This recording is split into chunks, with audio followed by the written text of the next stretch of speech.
All right, back to the real boxing. I love my little influencer night out. Thank you, KSI and all the boys. But got to talk some pro boxing now. We got to talk Anthony Joshua. Where does he go from here? I said after he lost the first fight, well, actually, you know, if we want to get really accurate, I said before the first Usyk fight he was going to lose a decision.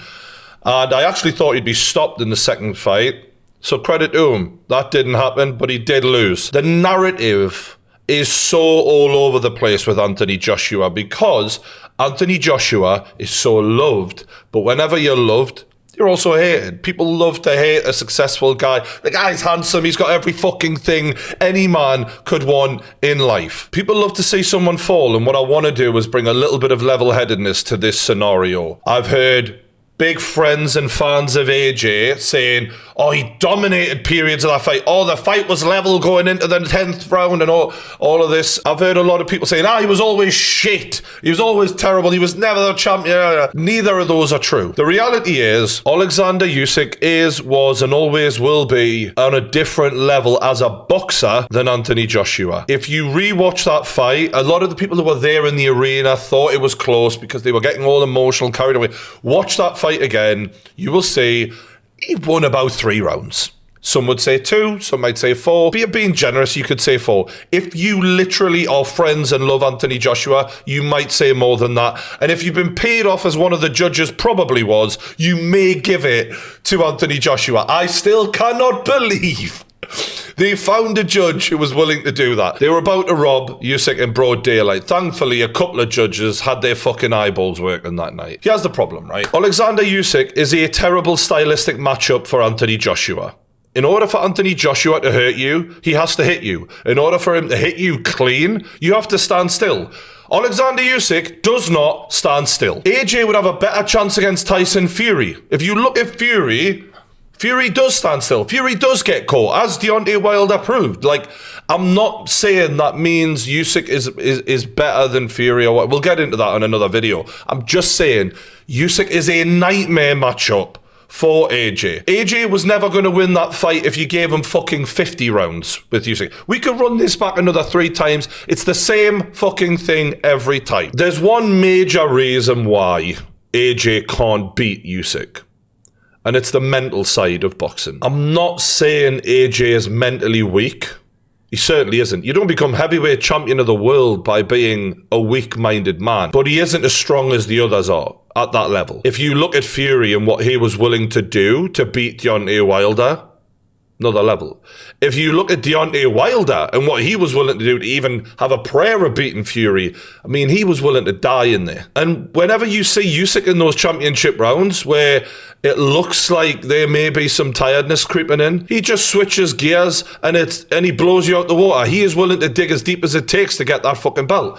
Another level. When you looked at Anthony Joshua against Andy Ruiz in the first fight, when it was time to dig deep, when it was time to, are you willing to fucking die for these belts? He's in the corner, shaking his head, not there, doesn't want to be there. That was when the referee was asking him, are you ready to fight? Did not show that. And in the second fight, yeah, he won, but he certainly wanted nothing to do with the hands of Ruiz. He was going to outbox him, get the fuck up out of there. He did not put pressure on Ruiz the way Usyk put pressure on AJ. Get behind the jab, AJ. That's all it was about. And you see that lack of mental confidence in AJ when he is about to fight Usyk the first time and he's asking the security guard, what do you reckon of this guy? What do you reckon I should do? In the run-up to the Usyk fight, you had the guy Spencer Oliver on TalkSport saying how he's in a group chat with AJ from the boxing club and that AJ was saying, like, what do you reckon I should do? And, you know, and Spencer Oliver saying, you should do this and should do that. I'm like, I'm hearing that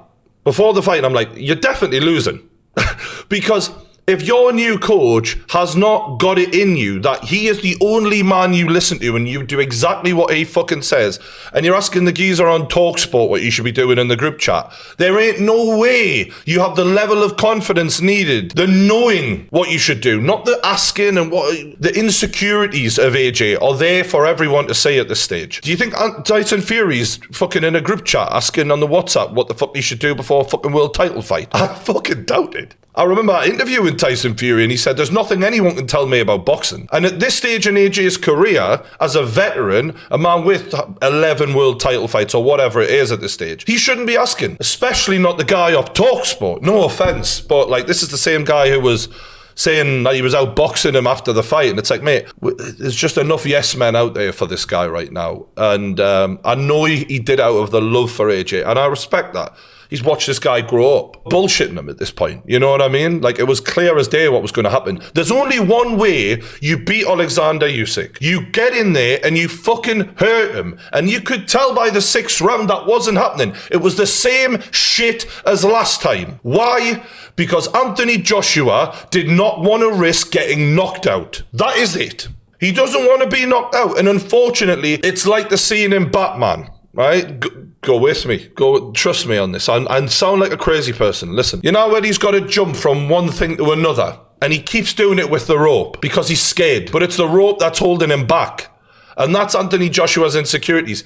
You need to cut the rope, you need to risk your fucking life, because without that, you ain't getting to the other side. You don't outbox a Usyk, and he tried to do the same thing again. I'm frustrated because if Anthony Joshua had that one component that Deontay Wilder has, he may be champion. Do you know what I mean? Because he's got the physical attributes. And the people don't see this fight accurately because they look at that one round where it looked like AJ had Usyk in trouble. You watch it back in slow-mo, you see that he barely was landing. He was missing 4-5 shots for every 6 he threw. Usyk was in no trouble at all. And that's why in the next fucking round, Usyk's like, yeah, it's my turn now, bitch.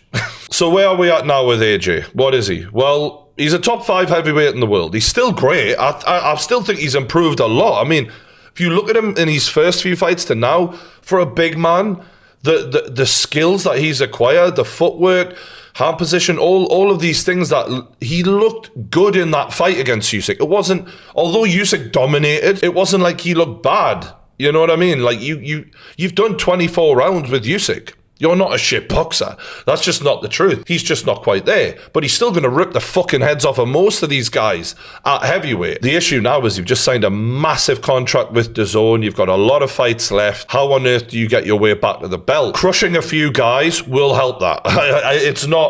It's not the way forward in terms of long-term progress, but mentally, short-term, that will make him feel like a killer again. If he goes in there against Dillian Whyte, which is what Eddie Hearn has mentioned, I think he beats Dillian Whyte, and that will give him a lot of confidence. Then give him the Deontay Wilder fight. The fight with Deontay Wilder, for me, is one that they should make. It is a fucking such an exciting fight, man. I can't wait for that. But if it's ever going to happen, you'd think now, when they both have been knocked out of this title picture, it's the perfect time. Is Anthony Joshua better at almost everything than Deontay Wilder? Absolutely. But Wilder has two things that make him a nightmare for AJ, in my opinion, and that's confidence and the power. When they're trading, that is going to be the test of AJ. Can you fucking handle this? How bad do you want it is really what it comes down to. And against Usyk, he didn't want it bad enough. But that can come. I remember when Mike Bisping got knocked out by Dan Henderson, and this is an exception to the rule, don't get us wrong, most people get knocked out or beaten up the way Ruiz beat up AJ. It never comes back, if I'm being honest. But with Bisping, it did come back, and it came back stronger than ever, and he became a bigger warrior, more of an animal, where he would just dig deep and showed that he had the chin and the heart of a lion. A conversation with Bisping might do him the world of good, for example, but, you know, ultimately, it's got to come from within. I think the wake-up call should have came a while ago. That being said, if he can overcome Deontay Wilder and overcome a Dillian Whyte, then we might see that eye of the tiger that he needs in order to get in there with a Usyk or a Tyson Fury and overcome it, or at least give the best possible showing. And he has to do that for his own sake, not for winning the belt, for regret. Because when he's an old man, he's going to wish, why didn't I just fucking go for it? So what? You get knocked out. How many great fighters in the history of boxing have been knocked out? You know, we're always banging on about Muhammad Ali, Mike Tyson, Lennox Lewis. They all got hurt, but that was almost part of the legacy. That's what made them,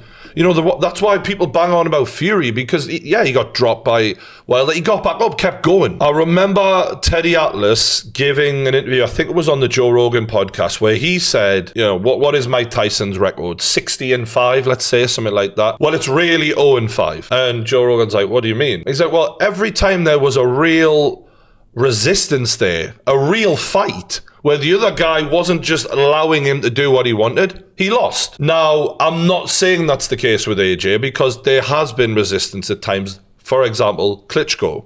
And he did dig deep and he did get it done. But you don't want to look back at your career in the way that Teddy Atlas described Mike Tyson's career. Not that I agree with that completely, but you get the point. Fighting isn't just about winning. I just wanted to put a bit of perspective on it. I think I've heard a lot of silliness about this. AJ's... people overcompensating for what happened to AJ, saying he did great in the fight, he dominated periods of it, you're winning at parts. No, he wasn't. But that doesn't mean he's shit either. But there's a long way back, and it starts inside here. And right now, I am not seeing him making the steps to make that happen. I still see the corner, for example, in the first fight, brilliant AJ, load of shit. They were lying to him, right? And you see the new trainer he got in, lying to him, saying, oh, you're winning every round. Yeah, bullshit. I don't know why they feel the need to tell AJ it's going great when it's not. You're lying to him. Why do they need to do this? Is it something to do with the fact that AJ has a squad full of people wearing fucking Under Armour behind him at all times, buttering up his ego, trying to make him feel like everything's great or what? I don't know. But you don't win titles by being lied to. The people around him, again, may need to change. But the thing that he has is the thing that you can't buy. And that's the talent, that's the ability. And he has it all there. It's just how bad does he want it? Look, I've rambled enough. I hope you appreciate where I'm coming from here. I want to see the best of AJ. I want to see Wilder versus AJ. Let us know what you think in the comments below. Thanks for watching. Don't forget to subscribe to True Geordie Extra. And I'll see you later.